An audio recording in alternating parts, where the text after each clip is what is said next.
So I'm working in Clip Studio Paint right here. Do you want me to like kind of like walk through my process as I'm doing this or my thoughts If you'd or like to, yeah. sure. I mean, it's better than me just being kind of silent and drawing, looking at Oh, my forehead. can I ask questions as you do this? Please do. Yeah. Okay, okay. I just want to comment really quick that I think it's funny that like the top left version of Lady Stilt-Man, and Philip is obviously drawing Lady Stilt-Man here, I is like am. just kind of like a regular cyborgish looking person, you know? It's like having a stilt person that's just normal height just kind of defeats the entire purpose of having a stilt person whatsoever. Yeah, So it looks very odd not being all extended and everything. it's not really a question as much as it is a general comment on the design of Lady Stilt-Man, which is wonderful, but also it's funny to see just a stilt person at normal height. But so why do you do a grid like that?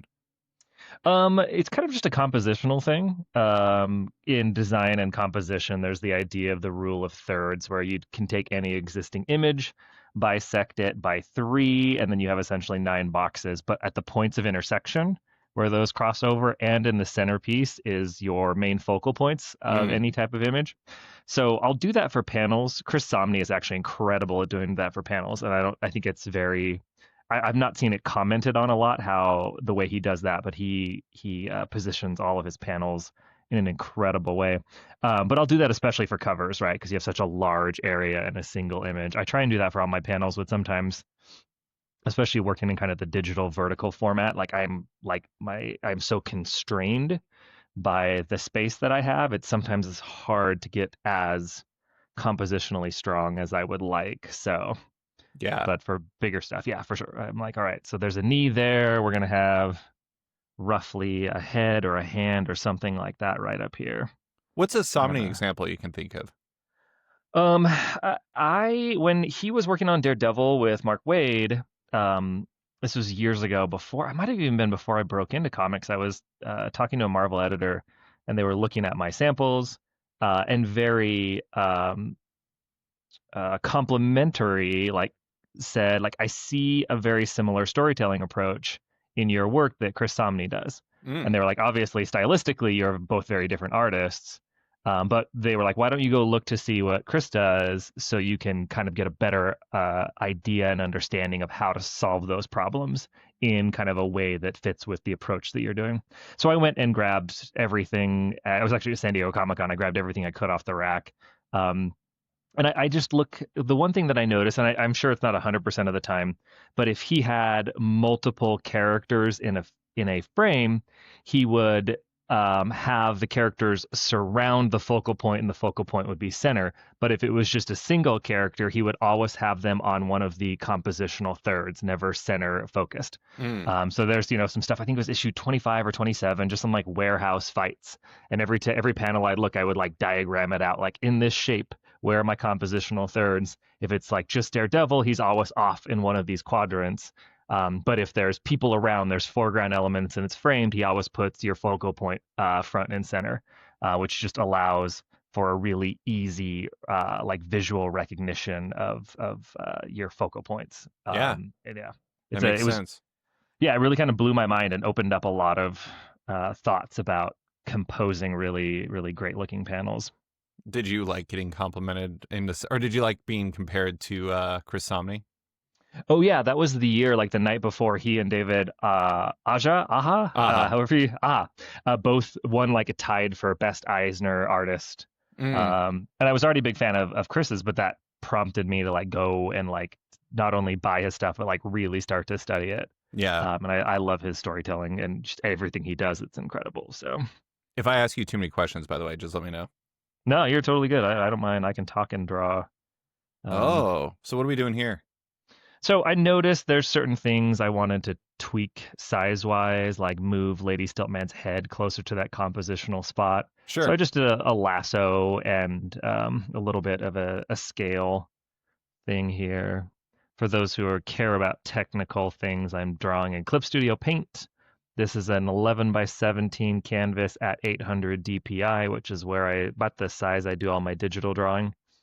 Yeah, I'm using just a menagerie of brushes I've collected over the year. A lot of them are standard stuff.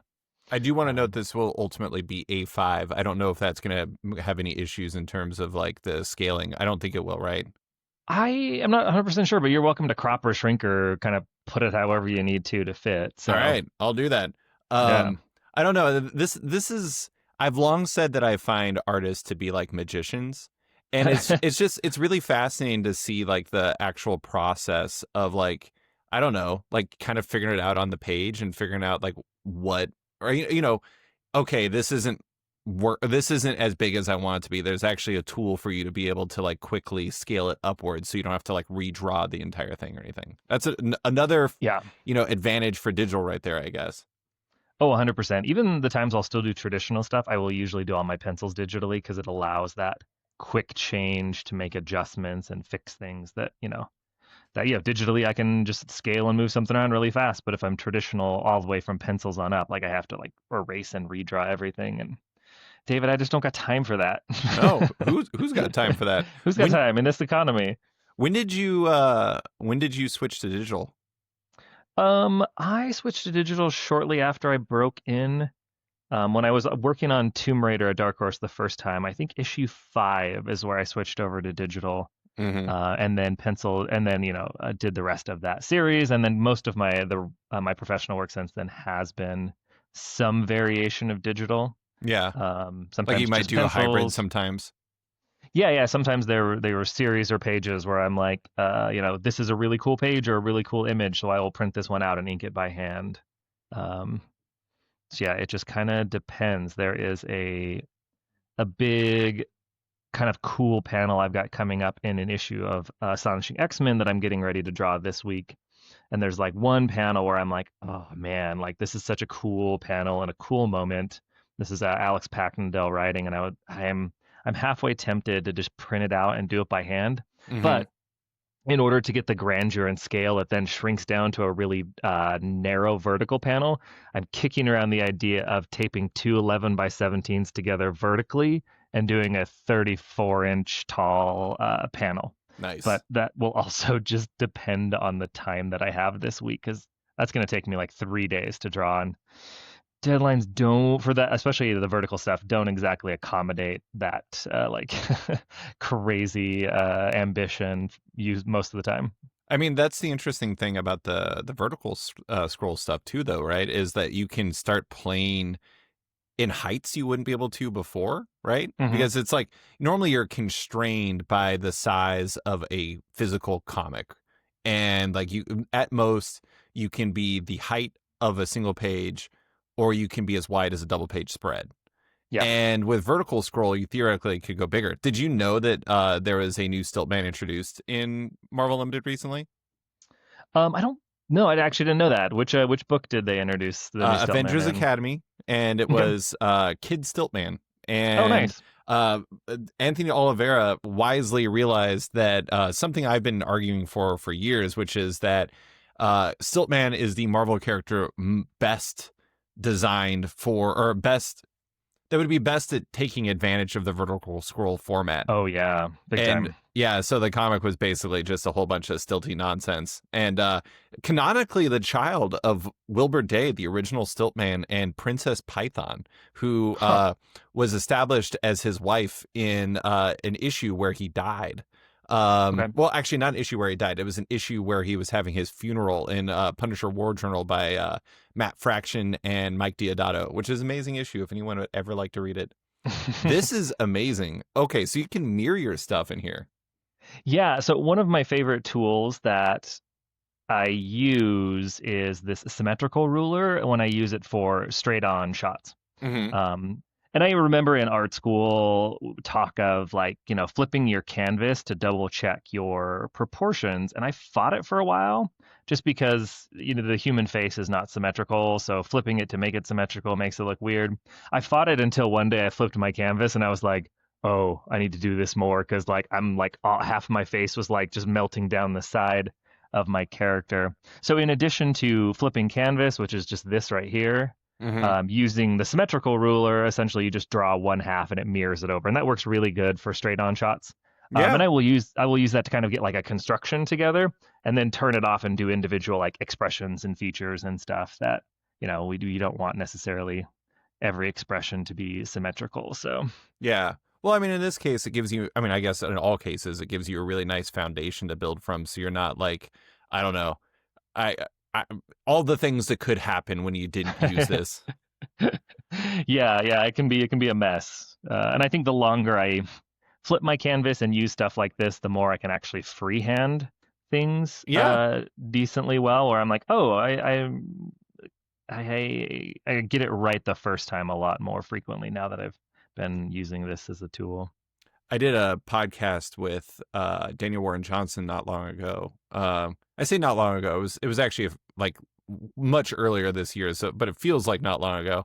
And he was talking about how he was talking to Goran Parlov about Okay. like drawing. I think it was like jets basically in like his Punisher stuff with Garth Ennis, and Hmm. like they were talking about how Goran had gotten to the point where he'd drawn it so many times he could just freehand like these like Harrier jets from his memory.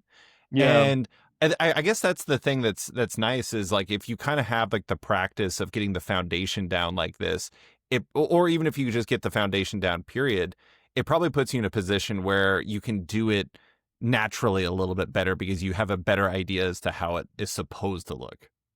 Oh yeah, 100%. I think. I remember I was listening to a podcast recently, and I don't remember the specifics, but they were talking about approaches of like a very structured versus a very loose approach, and a lot of the artists on there um, were very like experienced, and they were all like, "Oh yeah, no, I just like loose and freehand everything." And I think one of the other artists brought up a really important point is like, yeah, we can all loose and freehand because we've been doing this like For for so decades. many years. We've practiced the very like refined measuring everything out and making sure everything looks good. And yeah, like for newer or younger artists, there is a lot of kind of very structured and consistent approach you have to take early on as you practice and get better, and it starts to become more second nature. And I've found that the case in myself still to this day, using a lot of structure, but it's becoming easier and easier to kind of see and get things done right the first time. Yeah. Can I make a quick note? Sure. Can you press hide on the where it says Riverside FM is sharing your screen? Boop. There we go. I just noticed that. My bad. No, it's okay. I think I saw it, but didn't really think too much about what it was. And no one is going to care besides me, a fastidious baby about all things. No, I get that. I get that. Yeah, I mean, Mm-mm. this is it's very interesting. Like digital is such a like the traditional versus digital thing is a fascinating thing to me because like there's a lot of trade-offs on both sides Yep. where like digital it seems to me if used correctly and to like the fullness of its ability should be faster and easier. And I don't want to necessarily say better because better is in the eye of the beholder. And like I know a lot of people who are like, I can't ink digitally. Hmm. Um, and so like you would think it's like, oh, it's easy, just go digital. Like you know, especially because then you don't have to keep buying supplies necessarily. You just have your whatever device you're using. Yeah. The trade off is you can't sell original pages. Nope. And like that is a very important thing for a lot of people. And like I know artists who are like, I just will not go digital because I can't lose that side of my kind of business, if you will. Yeah. No, it's kind of one of those trade-offs where like, I'm at a spot where even if I did everything traditionally, I don't think I don't have quite the fan base or kind of bibliography Sure. that attracts tons of original art collectors. There's some stuff I've done that I've just, yeah, like I did the Deadpool short story I did the other year with Cullen Bunn. I sold so many of those pages. I think I only have one or two left because it was Deadpool. Cullen gave me a really fun script of like multiversal shenanigans. So like it just attracted a lot of stuff, and people were buying those pages at New York Comic Con the other year. But it wasn't 100% because it was my art. It was because like, oh, this is cool Deadpool stuff. So my trade-off here and there is like, does this keep this is am I moving fast enough to pay my bills? Yeah. Is this getting me work because my editors are liking what I'm doing? And then yeah, finding those opportunities of like, oh, this is something I will do traditional because there is a better chance of me being able to sell these pages. But I know, yeah, there's some artists I know that I've talked to are just like, yeah, like a large percentage of my yearly income, basically it doubles what I get paid to draw comics, is selling those pages. And I don't sell like, it's not like complete sellouts, but when you sell a couple pages a month or whatnot, that is multiple $1,000, can be multiple thousands of dollars that you need to survive. So I totally get it. Did you draw the Deadpool book entirely traditionally, or just I ink did it? all my, yeah, I did all my pencils digitally and then printed them out and inked it traditionally. So, Okay. Did you do that because you thought you would be able to sell it because it's Deadpool? oh, 100%. Yeah. Yeah. I mean, that is like the interesting thing about it is like it directly yeah, it's like rejects it because it's like stilt woman, who's that? Right. Uh it if that type of stuff has to factor into your arithmetic. It's like Mhm. it's a real thing to consider. I mean, that is the interesting thing about like most of your work these days, all of your work these days, right, is on Marvel Unlimited. And like it probably does it make like does it would it make it harder for you to work traditionally because of the vertical scroll? Yeah, I've actually got like an interesting story and experience about that. The other year, I did a long run with Steve Orlando and Steve Fox, and then me and Nick Roche were alternating art on a like a Fall of Krakoa storyline that tied in to the main books, but it was on Unlimited. And being that it was tying in directly, it was like a side story, but it was all part of all of that. I was like, oh, there might be a good chance they reprint this, so there's a chance that like more eyeballs will see that than just Marvel Unlimited subscribers. So I'm actually going to do this all digitally. I mean, sorry, do this all traditionally. So I have all the pages, like hundreds some odd pages from this run, because there's a good chance it goes to trade or omnibus or other things like that. Unfortunately, it never did to this point. That doesn't mean they won't at some point. Um, but I ended up with like 100 some odd pages of this. So I would design and do layouts for each of my pages to both work as a print page and as a vertical page, which took quite a while to figure out how to do that. But one thing I learned, especially doing it that way, is traditional pages you draw them at 11 by 17, they're shrunk down to 10 by 6. So it's essentially like a 1/3 reduction. So your lines and problems and other things like that kind of get shrunk down a little bit. Things look better on the printed page. The vertical scrolling stuff, because of the way it shows up on your phone or your iPad or something like that, tends to create the effect of blowing everything up. Your Mm, panels always get really big as they fill the full size of your phone. There are certain constraints and technical specifications that Marvel needs those files formatted in. So I found like no matter how hard I drew, like not hard physically, but like trying to get in with the details and trying to get smaller and smaller and smaller pins and scanning them at higher resolutions and higher and higher and higher. At the end, I was scanning them at like 1200 DPI, which is 4 times print resolution. right. Um, just to try and have some fidelity and have it look as good as it would on a printed page, I could never accomplish that. And I was really disappointed in the way a lot of that looked, not in the work, but like in the way it came out. Like everything looked just blown out and the quality looked bad because, it's a panel that's like this big and now it's blown up. It feels like it was blown up this big if it's on an iPad or something like that. So I've found that for the vertical stuff, it for me, I've not found a way to do traditional versions of that and have it look good. Hmm. And I know there's some artists who, like Eric Gatzber, does all his pages. I think Enid Balam does his pages traditionally on those, and they're just really incredible artists and have found ways to make it work. But I just struggled. So nowadays, when I do my vertical stuff, I scale it up to like 800 DPI, like really high DPI, so I can get in and try and give it as much detail as possible because I know when it comes out on the app, it's going to look very blown up. And I think those are a lot of comments from fans of the unlimited stuff as time's gone on, like, oh, this is fun stuff, but this art, oh, is all really like second tier, low rate Marvel stuff. And I was like, part of it's the fact that your art is always like essentially looks blown up and there's nothing you can really do about the process just because that's the native way the navigation works. So Yeah, yeah, that is tricky. I mean, like that is there are all kinds of restrictions and I don't know, bottlenecks not the right word, but restrictions and things that come up that are going to affect your art that really have like little to do with what you're actually doing, and like you can't necessarily control that. Wait, one really quick note. You know, your video has never showed up on my end. Like I can see the piece, but I can't see you. It's kind of Oh, odd. weird. Yeah, you're just three dots constantly. Maybe it'll show up in the end, but I just when you shifted to your other screen, Okay. it showed you, but for some reason while you've been drawing, it doesn't show that. And when you first got on, it didn't show you. It's a little weird. Huh.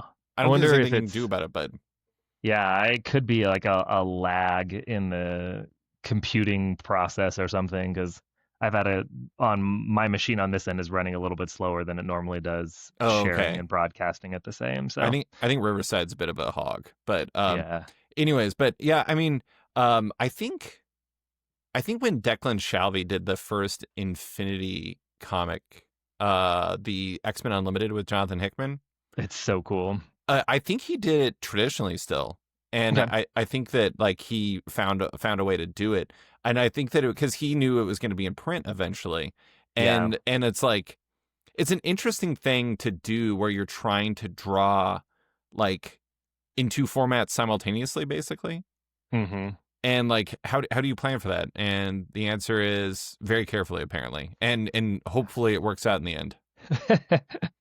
Yeah, it is very tricky. I think because of the nature of those type of books and the fact that they're not widely available generally. This year, I've had three issues come out this summer that's collected stuff that I've done over the past 3 years, which is crazy. I went 3 years working on over 300 to 400 pages of Infinity stuff and had never been printed. And then just this summer, they've printed 20 some odd issues essentially. Wow. So it's crazy to see it like, oh, in print, and even in print, like again, I'm proud of the work I've done, worked super hard, but even cut and reassembled, I was like, oh, the experience is not quite the same with the way things flow, because at this point anymore, I'm not designing my pages for a traditional flow. I'm designing them for the vertical Hmm. scrolling experience.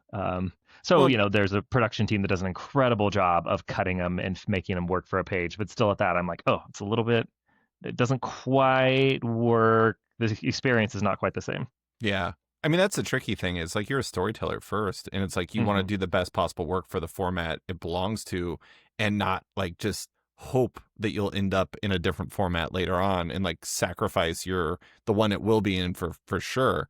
Like there's a lot of trade-offs, like we said earlier. It's just an interesting thing, but what was oh man, I completely spaced what I was gonna say. It is, I don't know. I mean, like the unlimited stuff is really fascinating in that regard. Do you find that, so you said that like you did that one X-Men story traditionally because you Hmm. expected it to like be in print eventually. Do you find that like your digital stuff, if you do traditional pages of it, has a harder time selling when it doesn't have a print equivalent? Yeah.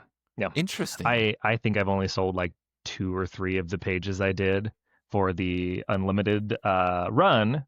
That I did traditionally. I think if it had been collected relatively soon afterwards, there would be a I don't know, more awareness of it. Hmm. But since it was kind of, the unlimited stuff, as popular as it is, and I've heard, uh, notes from editors and other people at Marvel like, oh yeah, like it really is a popular and effective way to bring people to the platform. There's still kind of a limited base of people who read it, just by virtue of like people who buy X-Men every week at the store is different than the people who read it on Marvel Unlimited. There's just a different number. I mean, and this, a lot of that, as far as numbers go, that's conjecture on my part. I don't have any like hard data about what views are and whatnot, but I wonder yeah. how much of that too comes from the fact that like if you're reading vertical scroll comics on Marvel Unlimited, you might be less inclined to be, you might not be like a hardcore original art person Hmm. versus traditional readers, like print readers, Yeah. might be a little bit more likely to be original art collectors because like they're hardcore write or die with print, and like they're used to seeing stuff and being like, can I buy that? Yeah. And I don't know. I mean, that's just my headcanon for something that probably is like not, I don't want to say not deserving of headcanon, but probably this is like bordering on, I don't want to say conspiracy theory, but something like that. And at the same time, though, I bet there is some connection there. Yeah, I think there could be that. I think it could be that, as art collectors, I think there is always that like, oh, if I'm going to spend a couple $100 or a whole lot more on a piece of art, Right. there is the idea that potentially this could be worth something more in the future. It could go up on Heritage. It could be a breakout page or something beyond just like the emotional connection you have, which a lot of collectors are. That's kind of how I collect art. But at the same time, like having a series that is not necessarily guaranteed to ever be in print and have the same availability that, a New Mutants 98 or something would have, there might not be the same secondary market for something, piece of art that might go away, right? It's like a streaming library. At some point, Amazon or Disney could decide to take down what you got, and now you've lost access to what that is. And hopefully, Marvel never decides to remove those. It's free content and it drives people there. But at the same time, you're like, you don't physically own this, so who Uh, knows yeah. what's going to happen. Well, let me tell you, based on the deal that came out last week, I think it's pretty unlikely they're ever going to get rid of it. If anything, I have to imagine it will only become more red in the future. But Yeah. yeah, I mean, it is an interesting thing. It's funny. I understand why it's become like this, and I understand why people look at it like that. But it's been a fascinating shift to see original art collection go from being like kind of a passion thing to being like I'm buying this because eventually it could be worth a mint or something like Yeah. that. Thinking strategically like that. And let me be straight. That's a perfectly valid reason to do it. Oh, 100%. Yeah. Yeah, but at the same time, it's like I've never bought a page where I'm like, this is the time where I'm gonna get rich. Definitely not in my arithmetic, Philip. No, no, I'm the same way. Like I have pages I absolutely love, and so many of them are like, I don't think a collector's ever gonna go crazy over this page, but I think it looks cool, or I love this artist, or this page means something to me as a reader from whenever I read it. But yeah, Do you get I any think original art yourself? Do you like ever buy stuff? yeah, I have. I don't have anything up on the wall because I just moved offices in my house in the last year, but I've got think a couple Stuart Immonen pages. I've got a Michael Turner. I've got some Andy Park Tomb Raiders. I've got a whole bunch of, not a whole bunch, but I've got quite a few Jorge Corona pieces. I've got, like a decent one. I got some Chris Bachalo Witching Hour Oh pages. I've yeah. got, yeah, some like really cool stuff that is not exactly like, the most sought after stuff, but at the same time, like it's really, really cool looking. And as a fan of a lot of these things, I've got an Olivier Coipel page from the Magic Order. I've got, some pretty cool stuff Are you in more of my an small, modest collection. are you more of a page guy or a commission person? So I generally am more of a page guy. I do have a collection of, you will not guess this, but cable commissions that I commission What? artists to do. Yeah, I've got a whole portfolio because that's the one character I'm like, everyone does such a cool, different version. Mm-hmm. So I've got some ones in there that are incredible, and I haven't got any recent editions for a couple of years now, but I definitely need next time I'm doing like a New York Comic Con to add a few more to my collection here. So it's a portfolio. It's not like a themed sketchbook. It's just like you're collecting big pieces of cable. Yeah, various sizes depending on the artist and what their rates and kind of what they're comfortable doing. Sure. But yeah, I've having been an artist who've drawn in a lot of sketchbooks generally, and this is no offense to the people who do them, but the sketchbooks are garbage. Like you buy a sketchbook at, whatever art store, right? You're paying money, you're investing thousands of dollars, and it's the worst paper humanly possible, and it is so hard to draw on. And it kind of doesn't look great.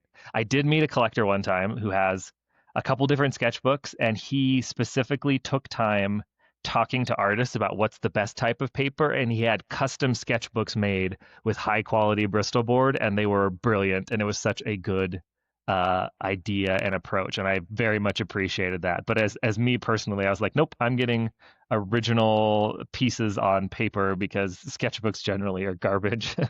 I had Robert Wilson pick out this sketchbook for me because I Okay. wanted one that was like hopefully good. I have no idea if it actually is good. No one has complained to me, but I do have a theme sketchbook, and I really hope that I haven't like cursed everyone into a bad experience every time they do it. And I mean, if Robert, got it for you, then as a really good artist and a really smart person, I'm sure he definitely picked something out for you that works well to draw on.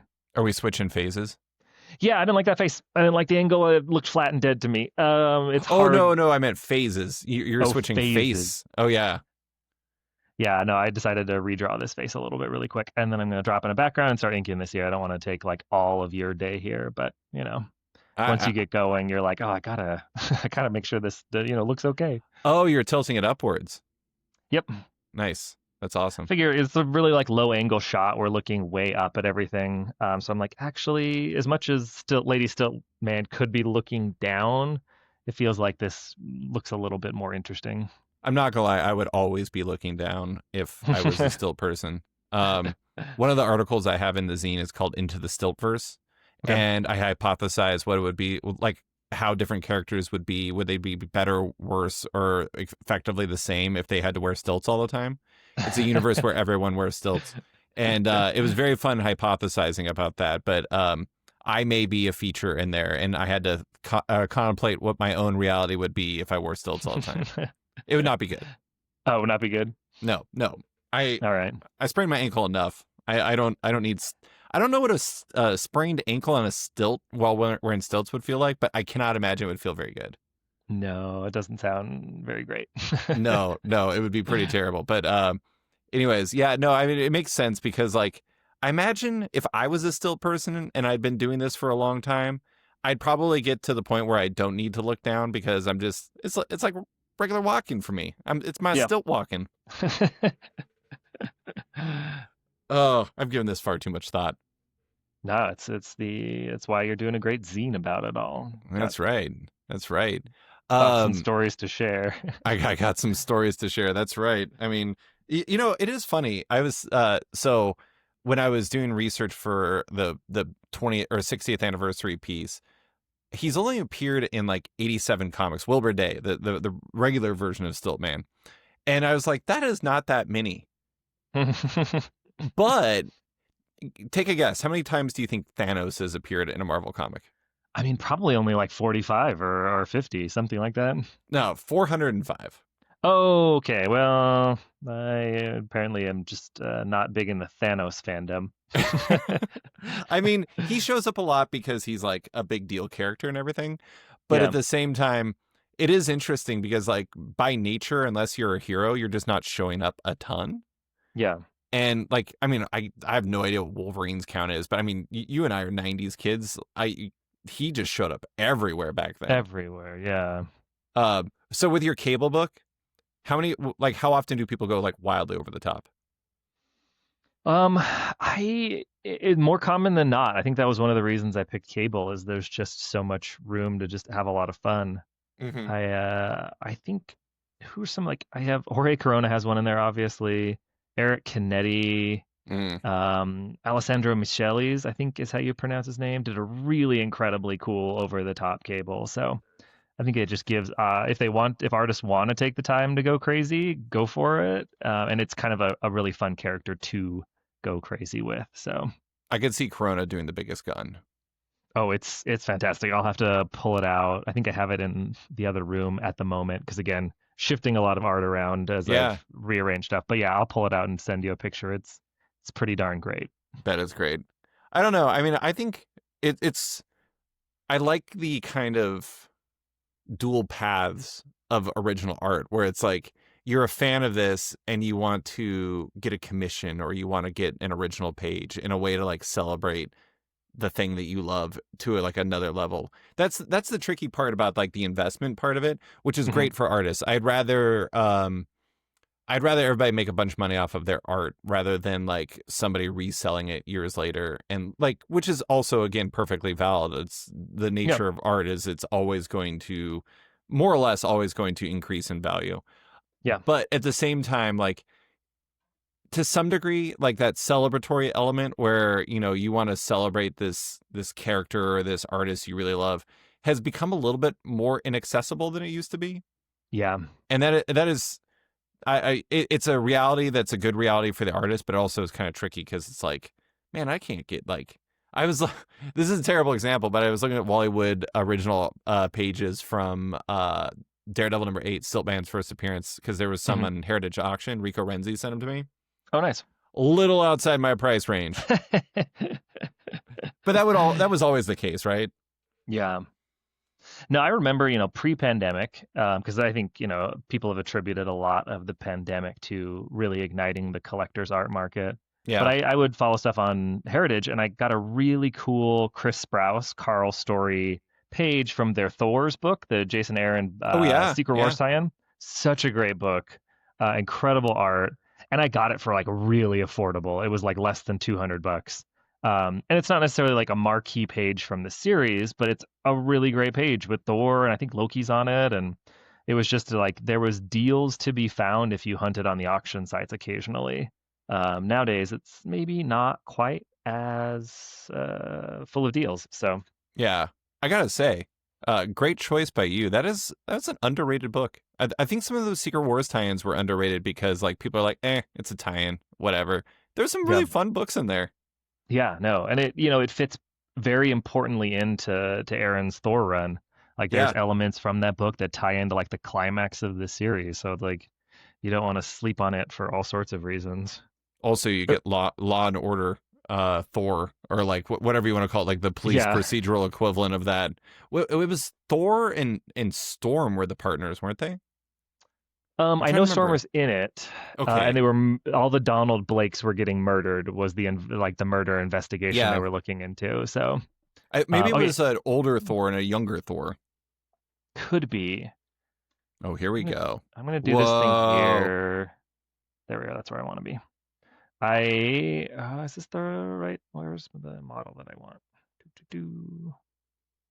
Oh, there it is. So this is a giant city model that I've slowly been building for years in SketchUp. Nice. And it is a combination of a lot of different models. There's some stuff I've built and some stuff I've like just, taken from other warehouse or other artists. There's some artists that I know that will like share stuff all the time. Um, and I figured I would use this just for the sake of time. Whoa. Whereas I will usually plan my shots out a little more carefully and then incorporate 3D in here. Now I'm just like trying to find something that matches what I wanted to do. I feel like Mike Zeck would have been like, holy shit about this.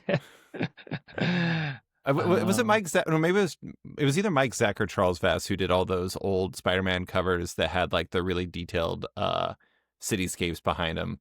And Michael Golden did some too that were just insane. oh man, I love those. Those were so cool. Like I remember there would be a lot of them where it'd be like basically a pure black background, but the only thing that was like lit were like the windows into the buildings and everything, and it just looked amazing. Yeah, There they're was super cool. 80s and like late 80s I think were kind of an underrated period for very cool cover art. Yeah, no, totally agreed. I'm going to, oops, nope, went too far down. How much do you remember this cityscape without even like can you map it? Can you Google Maps it in your head? More or less. Like I know there's certain neighborhoods of like styles of houses that I'm like, okay, for this type of shot, I want to go here or there. That's probably what I want to do here. So I'm going to export. And I have my own approach, but I know it's very similar to other people. So basically in SketchUp, you can, based on a variety of styles and settings, you can export a 2D line art JPEG of this, and then I'll throw it into Clip Studio Paint, and I'll show you kind of my process there really quick. Because then I can just make it a quick, easy background without having to do too much to it Oh yeah. for the purpose of this. Ah, there we go. I was like, how long is it going to take to do that? So it's my desktop. We are at, there it is there. So just copy that, paste it here. And SketchUp has this, not SketchUp, Clip Studio Paint has a really cool option. You can convert raster layers to vector layers, which allows you to do line width corrections and all sorts of stuff and keep a fidelity of line work instead of scaling images up and down. That is really cool. Yeah, I think that was I was talking online one time. Actually, I was watching Dave Marquez and Ransom Getty talk one time because they were both some of the early artists I watched pioneer digital techniques. And they were talking about it, and I was like, "Wait, what?" I hopped into the chat, and they were like, "Yeah, you just do this or that," and it really kind of changed so much of how I can utilize digital tools. Do you find that it's Um, important to like kind of, I don't know, watch what other artists are doing in that sort of way? Because then you start learning things you wouldn't know otherwise. Oh, 100%. Yeah, I think that is. I'm getting ready early next year to go out to my alma mater, which is SCAD, the Savannah College of Art and Design, and talk to art students there. And I'm going to do a presentation, which I'm still figuring out. I've got a couple months. But one of the things kicking around talking about is the idea of success in comics via attrition, basically just outlasting people. And one of the important elements to that is not just like I'm around always, but like to constantly be learning and growing and pushing what it is that you do. So it's not just like I'm still here, so I guess someone will hire me, but it's like, no, you need to constantly be pushing and learning and trying to adapt new techniques and new process and all of this stuff. And yeah, so like listening to what other artists are saying or adapting techniques or approaches or using tools they're using, I think is a big part of it. hmm How much is like learning about mindset too? What do you mean? I mean, like, I don't know. I mean, when they're talking about this stuff, part of it is like the tools and everything like that, but Mhm. like the actual mental approach to it and like the Okay, yeah. mindset of like, if you're talking about the attrition element, attrition is a tough game because you need to like be able to, I don't know, for lack of better words, like deal with the grind better than everybody else can. Yeah. And like, do you ever learn about parts or things like that where you're learning about how to like make it through that grind and how to like, I don't know, mentally think about the way you're going to visualize something from these people, or is that more born from you? I think it's a little bit of both. I think being in one of the upsides to the attrition in comics is that you build these network of peers after a while, because you're all around at shows and conventions, and you just, get to know people online and other places, so that when you hit spots where it's like, dude, I don't know if I can keep doing this, or, whatever things come, you've got that support system to reach out to, or they're like, oh, I hear you, I've been there, or this happened to me, or try this or try that. Which can be very helpful, like support systems in comics, save careers and lives. I can attest to that. Um, but there's also an element of having to kind of just have that tenacity to reach down and refuse to fail and be determined to succeed and be flexible and willing to make choices and changes and reevaluate goals and positions and ideas in order to find that success via time and perseverance. So, I'm all sorry, right, we are. No, you're we're good. we're inking. We are on to the inking portion here to I hopefully, am. I find inking to be hypnotic. I really enjoy it, and I'm constantly changing up and refining my approach to be closer to what I want it to be visually and whatnot. I It's think funny. just on Oh, go ahead. going back to this idea of like learning and growth and always be working on this stuff. Just this year alone, maybe even the last 6 months, I've really changed and polished and grown a lot of my inking approaches and the shapes I use to draw my figures and how I construct a face and stuff that you wouldn't think. Like I've been in this game over 10 years now, even though I'm like I can kindly but also a little jokingly knowingly say like not a lot of people know who I am. I'm still like very much kind of like the mid-tier artist, I guess you could say, and I don't say that in a self-deprecating way, but it's like, oh yeah, like I'm no Pepe Larraz, maybe someday, but it's not Sure. like there's a line of people who know who I am. But at the same time, like I've been at this for a while, but there's still so much to learn and get better at. And those are my favorite artists, the artists who are like always improving. And there's Hmm. plenty of artists you can see who are like, oh yeah, you figured something out 30 years ago and you've just never done anything different. Sure. Yes. I could think of those people. I'm not going to say them out loud though. No, we don't need to disparage other people, but we can heap praise on an artist I know we both love is Stuart Immonen, and Stuart is always reinventing himself and always changing up things and always approaching, he's got a million different styles, but they all look like him, and it's always, in service of the story and in service of learning something new, and it's incredible. I find it fascinating.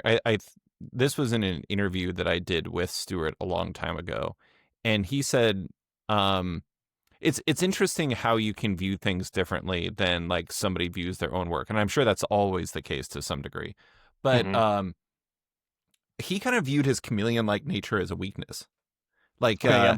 yeah, he looked at it as almost like I don't have a defined style in the way that my peers do, and like I'm not I'm not trying to speak out of turn. I mean, it was in an interview, and it was roughly speaking what he said. It wasn't precisely what he said, so nobody quote me on it or anything like that. But the gist is that like something that you and I view as like a tremendous strength, and I think a lot of people view as one of his tremendous strengths. Like who has Russian Olive to Red King in their bag, but also Star Wars, but also Next Wave. Like Yeah. not Or that many artists. mhm. And like you could extend beyond that. Like was it? God, I always mix it up. Was it Superman Birthright that he did? He did Secret Identity. Secret Identity. Yes, sorry. Yep. Secret Identity. Birthright was Lanil Francis Yu. Correct. I always mix those two up. Maybe it's just because it was like around the same time and it was kind of origin type story things. Yeah, I think that. But I mean, it's interesting how some people can be like, man, he is a master. He can do anything. And he's like, if only I was X, Y, or Z who had that style in their bag, that defined Yeah. style. The Yeah, grass yeah, is it's always green interesting. on the other side, I guess. That's very true. Yeah, I definitely I always find it fascinating when somebody brings something like new to their bag. Yeah. No, I think that really creates, I mean, from my point of view, not necessarily my career, but also someone who loves comics and loves creators. I think the people who can constantly kind of grow, they don't necessarily have to reinvent themselves, but like, constantly be finding new tools or approaches are the ones who, yeah, have, I feel, a longer and more, I don't know, positively spoken of career. I know there's a better word for that, but Yeah. Do you have a personal threshold for when you allow yourself to use the undo button? Or is it just purely um, natural at this point, purely instinctual? I mean, this is a little instinctual because I know I'm going to be doing a little bit of rendering via either feathering or some brushes. But yeah, no, I do not have a problem with the undo tool.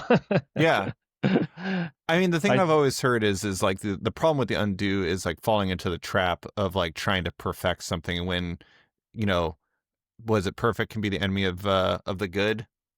Yeah, yeah, I've said for years as a, both as a student and then someone who's worked with artists in teaching environments, like good is better than perfect. Hmm. Like if you never finish the piece will never be done and you'll never be able to learn and grow and move on to the next one. So, um, yeah, I think that sometimes I maybe have the opposite problem over like I need to slow down a little bit. Um, I think the amount of undue threshold is sometimes dictated by my deadline too.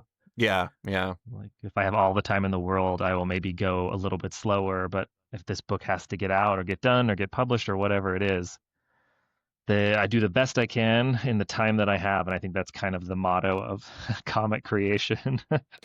I think the interesting thing about that too is like while what we're talking about is obviously from the perspective of an artist, I think Mhm. that's true in all the roles too. Yeah, Like I remember talking to Jed McKay about his work, and he was talking about like he's just like um he's like good enough is basic. Again, not quoting him, but good enough is basically the goal because if he doesn't get his scripts done, the artists he works with are just sitting there waiting for him. yeah, And like nobody wants to be that person who is harming the livelihood of others when you talk about the chain of work in the comic world. Oh, big time. Yeah. Yeah, if I'm late on stuff, that causes my colorist to have less time, who probably causes the letterer to have less time, and it stresses my editor out. And like no one likes that. Yeah, I mean it's a cascading effect that goes down the entire line. It does, and at some point the book has to come out, so somebody's going to crunch. So let's, ideally, if everyone is on top of their game and working professionally and respectfully, like hopefully no one has to crunch beyond just the regular crunch of getting a comic out. This is where my weakness was, Philip. I couldn't draw hands to save my life. Oh my I god. yeah, I enjoy hands for sure, but I think yeah, it is definitely become one of those like had to practice a lot because similarly, I was like, can I hands and feet? Can we just like add a lump somewhere and call it good? uh no slander to him, but I mean it was immortalized in a joke in a movie, so I think I can say this. Like I'm definitely in the Rob Liefeld school of feet. I was just like, whatever. I learned from Humberto Ramos. Everyone's got giant feet like Impulse. Oh yeah, that's such good stuff. Okay, let's do the little face here. What do you normally listen to when you work? It really depends on kind of what I'm in the mood for. I think will bounce between podcasts, audiobooks, and TV shows. Mm-hmm. And if I'm, penciling or inking, it is easy to do like, something narrative. If I'm doing layouts like I was doing earlier today on an X-Men issue, it is full just instrumental music. I was listening to Max Richter earlier today, and Ludovici Einaudi is another big one, and sometimes Clint Mansell because Clint Mansell is great. Mm-hmm. So yeah, it kind of just goes all over. Um, I think I've been doing, what did I do? I'm working through Silo season 2 right now because I just kind of waited for it to be done and then have just waited far too long to start it. So that's been my show that I've been watching this week. How far into it are you? See episode 8, I believe. Okay. What's your take so Yeah. far? So far, I think season 1's better. Yep. I think the world building is still super fascinating. And I read the books after I watched season 1 because I was like, this is so cool. I need to see what happens. And I think some of the choices and adaptation they made in season 2 makes sense in that keeping Juliet is not really the main character in season 2 up to this point. She's there, but by virtue of what's happening in the story, she's isolated from everyone. Mm-hmm. So they've done a lot of work to build out the cast of everyone back in Silo 18. But they aren't as compelling to me as Juliet's story was. So I know the books spend more time with her and still keep her focused and center, but I also understand the choices they made for an ensemble cast in a TV show to try and build out more than just one character because that character is not interacting with everyone. So Yeah. I think that like is a natural restraint because oh my god, Rebecca, what is her last name? Ferguson. Ferguson, Rebecca yep, Ferguson is like so charismatic so that good. it's just like hard. Like that's not to say the rest of the cast isn't good. I mean, you got like Tim Robbins and you got an array of other like really really great actors. I will say like Common kind of feels a little overmatched in the second season to some degree. And like I've liked him a lot in other things, but sometimes I'm just like, man, I don't know if he's got the heat for this one necessarily. But Yeah. and the other thing that's a little tricky for me in that season is like the timeline is insane when you try to think about like everything that's happening in the original Silo and what's happening with her. It's like one feels like a day and the other one feels like months, and you're just like, this is pretty crazy feeling. I'm excited to see what you think about the ending though. The ending is pretty wild. Yeah, I'm excited to check it out too. I was talking with Kelly Thompson on Blue Sky about it because we both were talking about the first season and kind of she was giving me her take a couple months back, which is why I didn't rush out to start season 2 because she was like, She the love first it. chunk doesn't work as well, but I like the second half. And I was like, okay, it's good to know that I don't need to like stop everything I'm doing to start it right now. So Yeah. No, I mean, I've always actually heard though the idea of like you can't do narrative things during layouts. yeah. Because I guess it like uses your storytelling brain basically and trying to do storytelling stuff while you're trying to engage with any story like elements makes it very complicated. Yeah, I can't focus on both at the same time. Having some nice like mood music also is a good way to get your brain kind of in that space of like what is the level of intensity of this scene that I'm doing? Am I listening to the San Junipero soundtrack today, or am I listening to like, was it Lux Eterna from, Requiem for a Dream, and just making things super crazy and intense? So Who did the San Junipero? both of those are Clint Mansell, Oh, they're actually. they're both Clint Mansell? Okay. Yeah, Yeah. yeah. I've never actually I like a lot of Clint Mansell stuff, but I've never really dug into his like, extended works. So I might have Yeah. to do that. I'm a big I work with I have a giant score and classical mix that I have going when I write. Oh, cool. And I need to expand on it quite a bit because a lot of it is just like favorite tracks rather than like more work from individuals and everything. And Hmm. like, I don't know, I love Max Richter. My problem with Max Richter is there's like the narrative element to it where it's just like punches me in the gut with depression. Yeah. You get 'Cause some leftovers in there, so oh yeah. What is the track that he does that there's this one track he has that would be like a constant drop in movies when they just want your like soul to be crushed. so I think it's And called In the Nature of the Daylight. It's the one they yeah, use in Arrival, yes. which is so good, so good. And you're right, it just is a devastatingly emotional track. It is like a war crime in music, in terms of music. I'm trying to remember. There was this one movie I was watching where I was like, um, "Oh, this is really good," and then they use it. And I'm like, "This is mean. This is just mean. I can't believe you guys are doing this to me right now." It's emotional terrorism. It is emotional terrorism. That in the Yeah. nature of daylight, that is it, and that is the one where it's like when it hits, you're just like, "Great, Hmm. now I'm crying," and it could be Oh my like gosh. an Air Bud movie. That would be that maybe that's my future career on YouTube is I will be recutting movies within the nature of daylight just to see how it changes the scenes. Scary movie, but with uh, in the nature of daylight.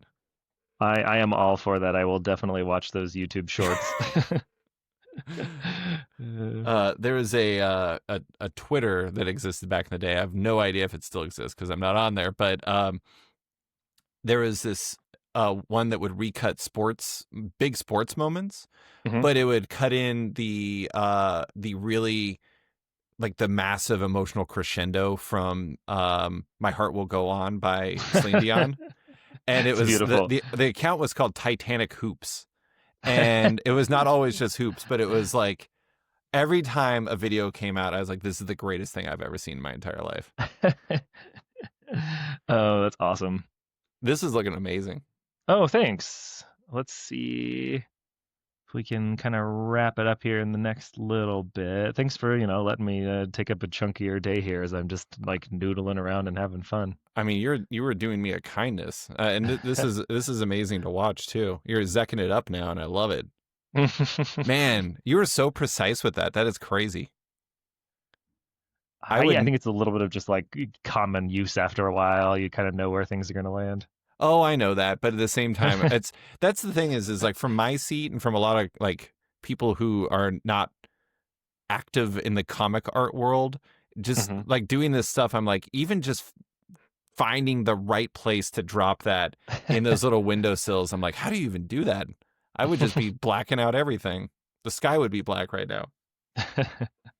We'll do some fun stuff with this guy later too here. Let's see. I think that is a decent place for that to go. I liked how one of your brushes was called Marco Yolo. Yeah. So there's an artist by the name of Marco Finnegan. I don't know if you know Marco. He's done a bunch of stuff for like Abrams books. Yeah, I'm familiar with him. Yeah, Marco's super cool. And was it Richard Frendon? I think does a lot of brushes. At one point, he was just kind of putting it out there, like, what kind of brushes do you want to see? And Marco was like, can you do something that works like just a loose, really like thick brush? And so Richard put it up there just like on Twitter, I think back in the day, was like, here you go. And I downloaded. It was free for anyone to download, and it is for a long time. It was one of my favorite brushes. I'll show you what it looks like really quick. Um, it's just a very like thick blobby brush that can go like Ooh, I like all that. over. It's gorgeous. I inked exclusively with it for a long time. It's got a really Um, nice character to it. it does, yeah. It doesn't work quite as well for some of the Marvel stuff I do, but I use it for personal projects a lot to get a little bit of a looser, thicker, richer type look. So Yeah, I think the interesting thing is, I mean, we were talking about tools earlier and everything. Like the thing about digital work too is like I imagine you have to kind of develop the brush set you have and like your preferences and everything. I mean, who is God, I'm completely spacing his name. The gentleman that started working for Adobe that was doing the brushes for forever. I think he still does, but now he works for them. Do you know what I'm talking about? Yes, I 100% do. I have some of his brushes, but Kyle Webster. Kyle Webster, yeah. Like Yep. Kyle Webster, like I tried to get him on the podcast several times. I just reached out to him, never heard from him, which is understandable. He's busy. Yeah. But like I just find that stuff to be really interesting because like for a long time there, he seemed to be like before he worked for Adobe in particular, he seemed to be like such an essential resource for brushes for artists. Yeah, big And time. like that stuff I think has a much bigger impact on artists than a lot of I mean a lot of people don't even realize there are like digital brushes, like distinct Hmm. ones in that way. Yeah.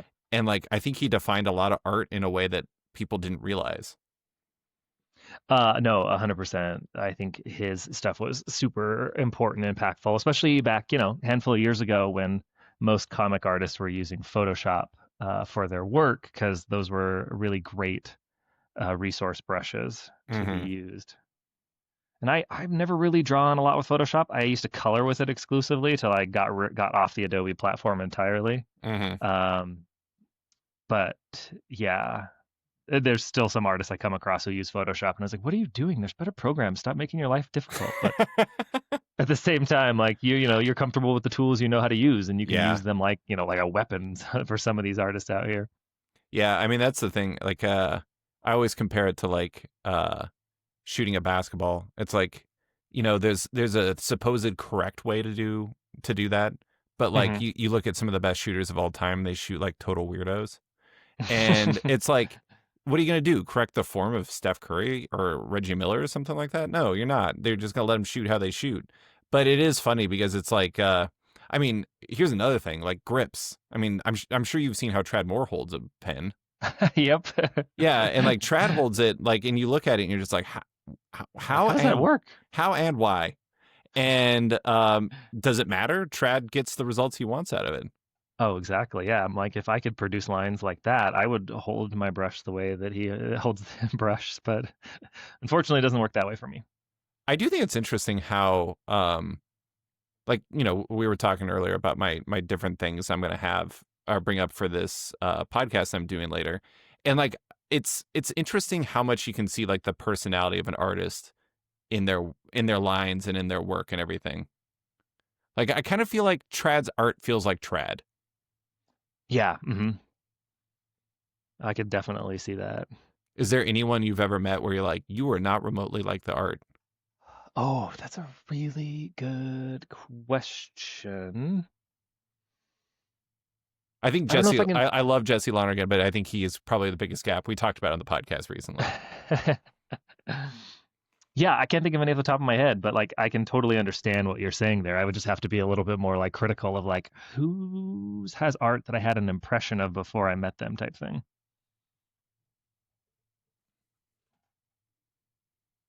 I feel like Bill Sienkiewicz is very much like his art. I have been around Bill at San Diego for years, but I've never actually taken the time to like talk to him and get to meet him. So I never talked to him. I just mean vibe wise. yeah. He's just kind of got like this energy to him that it kind of is reflective in his art. He doesn't scare me like his art does. I think I've told you this before. Maybe I haven't. I've never actually read any Bill Sienkiewicz comics because I tried reading Demon Bear when I was a child and it scared the crap out of me. And I was like, nah, I'm out. Nope, can't do it. That's fair. It's fair. It's incredibly like nightmare fuel imagery in that book. Oh yeah. And it's funny because there's like so much other great work, and I'm just like, nope, I'm just out. Nope. I'm an adult. I can't get over that Demon Bear experience from my childhood. I told a PR person that once, and they were like, "You're kidding me.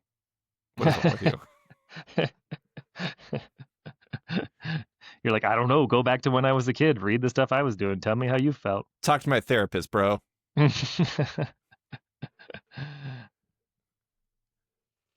All right. So for the rest of this costume here, I'm going to use just like a textured brush to render because, it's a metallic-esque. I don't know if it's 100% metallic, but it looks metallic suit. So Yeah. And It's that actually will. made out of tinfoil, surprisingly. Oh, there we go. At least it's metallic. God, that'd be terrible. In my article that's about characters that would be better or worse if they had stilts, one of them is Wolverine, and like I hypothesized that his would also be made out of adamantium because he would have gotten his stilts from Weapon X, and The like, heaviest stilts known to man. oh my God, yeah, like that was my thing. Is like the problem is he just can't move because he's just weighed down by his adamantium skeleton and his adamantium stilt suit. Either that or he'd become just like the most gnarly ripped person that's ever existed. Well, I mean, I think, our love of the Marvel trading card series taught me that Wolverine weighs like 325 pounds because of his Yeah. adamantium skeleton. And he's like 5'3". 5'3". It's funny how like I have no idea how tall exactly my wife is, but I could tell you by memory how tall Wolverine is. My wife is 5'4". She's taller Taller than than Wolverine, Wolverine. so yep. That's right. Take that, Hugh Jackman. Like I think professionally, I've only drawn Wolverine once or twice, like kind of in the background of a panel, never anything in focus. But if and when I ever get the chance to draw Wolverine, whom I love, I'm going to make sure that guy is 5'3". And when he's standing next to 6'2" Cyclops, there is nearly a foot difference between the two of them. Maybe Cyclops is 6'3". It's been Yeah. a while since I've read my trading cards. And born in Anchorage, Alaska. That's true. One of your homeboys. That's right. I think like basically the only one. I think Havoc was even born somewhere else. Um, who's on your Mount Rushmore of X-Men characters? Cable, obviously. Cable. Kitty Pryde actually is probably like my legit favorite character from a like all around standpoint, even though Cable is like what I'm known for loving, and I love Cable so much. But Kitty Pryde, Cable, and probably Wolverine. And I like soft, like kind of grumpy dad Wolverine. I mean, Cable's a grumpy dad is too. I kind of levitate I move towards characters like that. Have you ever read Faith Erin Hicks's comic about Wolverine? I don't think I have. I will send it to you. It's spectacular. It's about Oh, that's fantastic. him wanting like the kids in the X Mansion eat his Canadian eggs, and he has to go and buy more Canadian eggs because they taste different. And it's about what happens when he does that, and also upsetting the children. It's basically just him, terrorists, Canadian eggs, and a whole bunch of children. And so it's like kind of a perfect Wolverine comic in a lot of ways. Oh, that's awesome. I don't think it was ever actually printed, but she posted it on her website. I'll look and see if it's still on there. And it's honestly one of my favorite X-Men comics. Wait, who's your fourth? You gave me 3. Oh, that's right, because Rushmore is 4, not 3. Who would my other character be? I this has not been a character who's been like all-time favorite, but as the years have gone on, I've come to love Mr. Sinister. Oh yeah. So like, I mean, I enjoyed him as a kid, right? He's the foil to Scott and Jean and Havoc and all that shit. But I think just, Kieran Gillen and especially Jonathan Hickman's take on the character, I'm like, give me a sassy Sinister all day, every day. I also just noticed this morning they dropped Alien versus Avenger #4 on Marvel Unlimited today, so now I can finish the series and text you about all my thoughts. Oh my God. It reminded me because Sinister's in that one and is so good. So it's a gun that shoots xenomorphs. Face huggers. Face huggers, that's right. Yeah. I was curious as to what you thought about that. I thought that was the funniest moment. It was actually a reference to, I guess you listened to the podcast. It was a reference to a Punisher comic Matt Fraction wrote, which was hilarious. That's gun that shoots swords. But yeah, I mean, I think my Mount Rushmore, I might actually put Sinister on it too, because like I think him going from like, I don't want to say a generic villain. He was never a generic villain, but going from like a kind of classic villain structure to weirdo mad scientist, like fully embracing that side of him, but also being like a giggly cloak guy.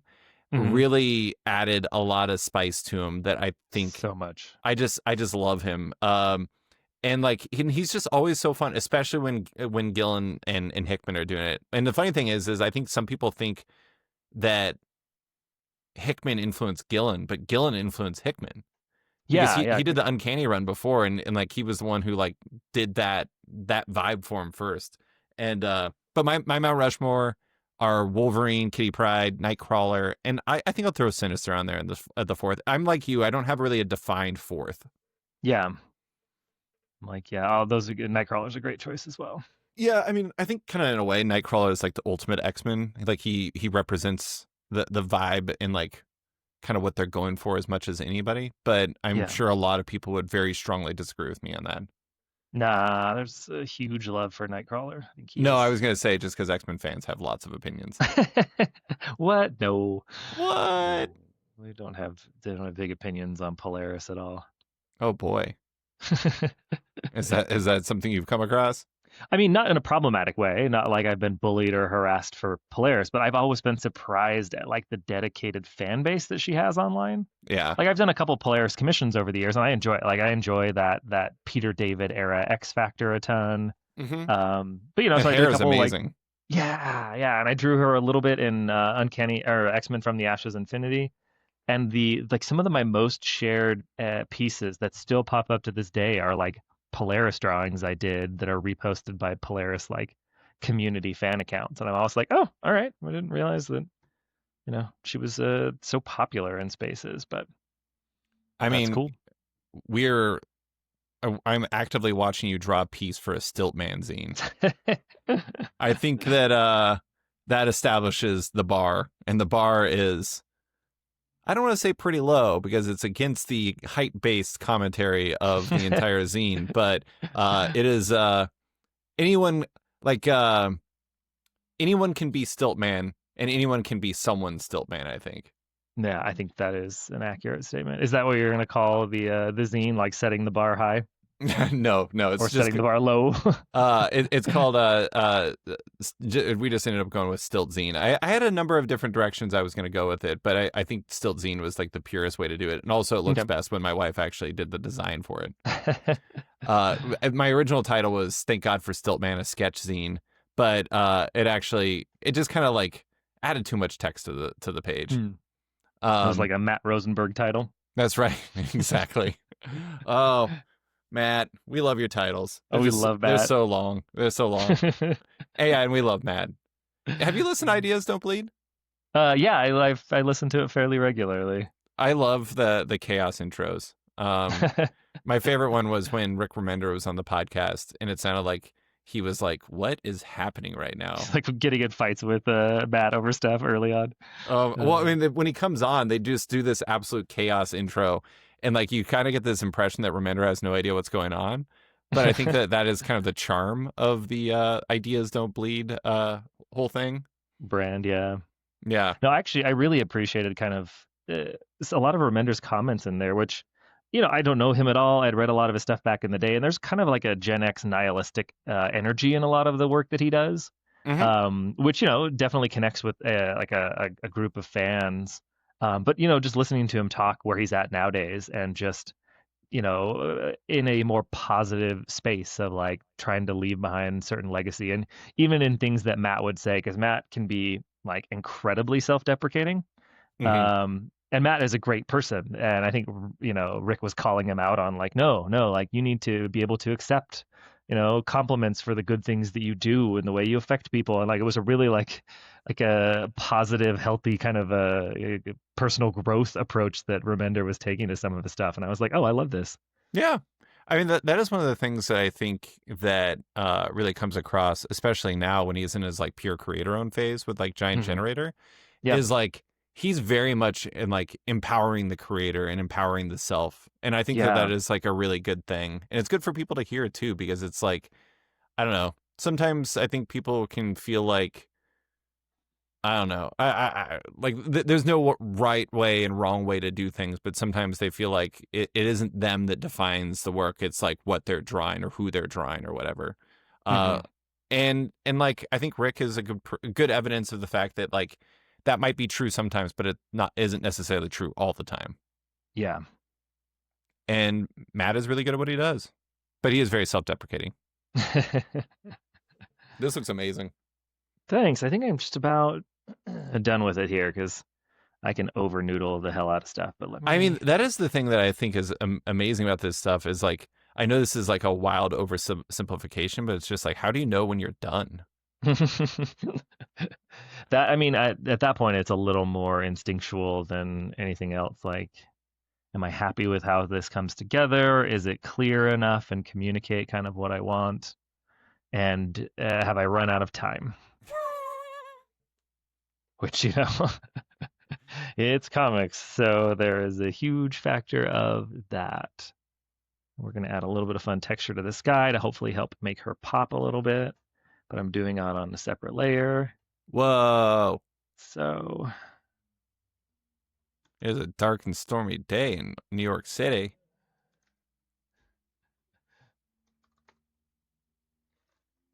What does that say? I thought that said panda size. I'm like, sweet. You're going to add pandas? Oh. That looks amazing. Skies, we'll do a little bit of. How do I want to do this here? Nope, wrong button.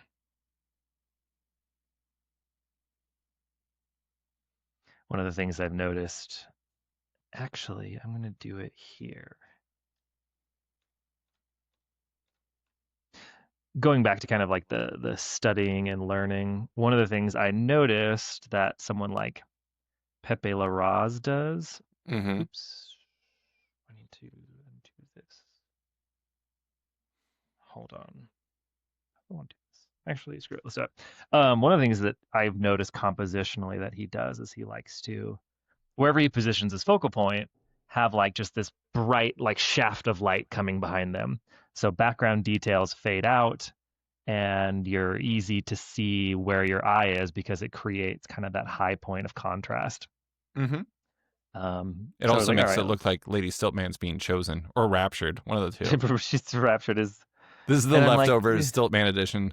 yeah, I'm like, do I actually like this? I don't know if I actually like this, but we can get rid of it really easy because it's on another layer. Or if I turn that off, oh, there we go. Actually, I like that better.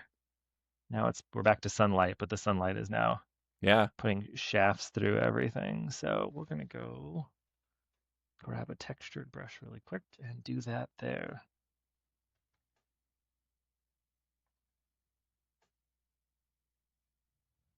Yeah, she seems like she's been chosen.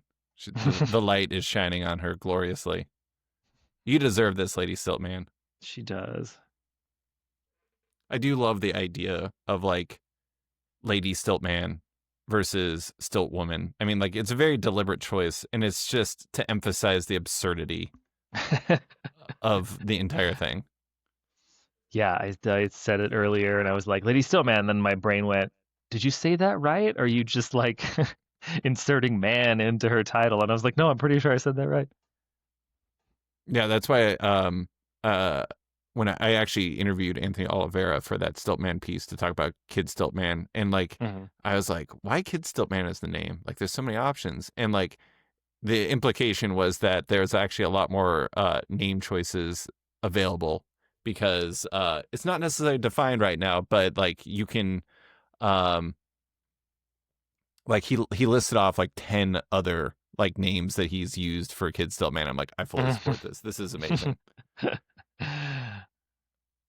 All right, we are just cleaning up, erasing out my background here behind my character. If I was smarter, I would have planned this better to where I didn't have to go as granular, but it doesn't take too long. I find erasing to be very satisfying to watch. It's weird. It's just like I'm like, whoa, how are you doing this? I mean, that really speaks to the witchcraft of it all for me. I'm just like, I just don't even understand what's happening right now. But it's awesome you can do this because it probably makes your life a lot easier. It does, yeah. But no, I totally understand that there are still artists to this day where I'm like, how are you doing this? How are you doing this, Evan Kagel? How do you draw Oh like yeah, this? Evan is. Uh, I find Evan to be interesting because like he just kind of comes from a different perspective than everyone else, and I think it's partially because like he kind of came in later. mhm. Like, did you know he worked on A Scanner Darkly? I did not know that, which is interesting because I think Dave Marquez worked on A Scanner Darkly too. And so did Nick Darrington. Oh, okay. They were all in that Yeah, same Austin studio. yeah, all in the same one. And it's just like they all had kind of different careers beforehand. And like I kind of feel each of them have like, well, maybe a little bit less on Marquez. Marquez kind of does have a comic book style, and I mean that in a positive way. Oh yeah, no, he's one of my favorite. Yeah, he's great. He's great. But it is just kind of fascinating to see like Cagle come in and just like he's got his own vibe. Yeah. in a good way. No, no, I see if I have it right here. Hold on. Is my screen showing for you or is it dead right now? It's dead. Okay, well, I'll show you afterwards. I got the French hardcover of Dawn Runner, which is all in black and white, and it is absolutely amazing. I bet it is. Yeah, I was like, I will spend all the money it takes to get that shipped from Amazon France or wherever I got it from because that is super cool. Who is the publisher? Um, who's the publisher on it? Hold up. The publisher is Urban? it is Dark Horse working with High Graphics. Oh, not familiar with them. Yeah, no. I'm like, you would expect it to be Urban because Urban does those incredible black and white versions, and I have a bunch of them. And they've done other stuff with ROM, like they did Mini Deaths to Lay the Star, and they did. Well, I mean, obviously they do all this DC stuff, but I don't. You never know with those things how it's going to end up working. Yeah. Okay, I'm gonna do. Do I want to do a white border around that? Do I want to do a black border? Are we feeling Brian Hitch 2002? I kind of like the black. All right, we'll keep it the black then. Yeah, I feel like it pops it a bit. And we will sign my name to this, and then we will call this good. I love it. I love it.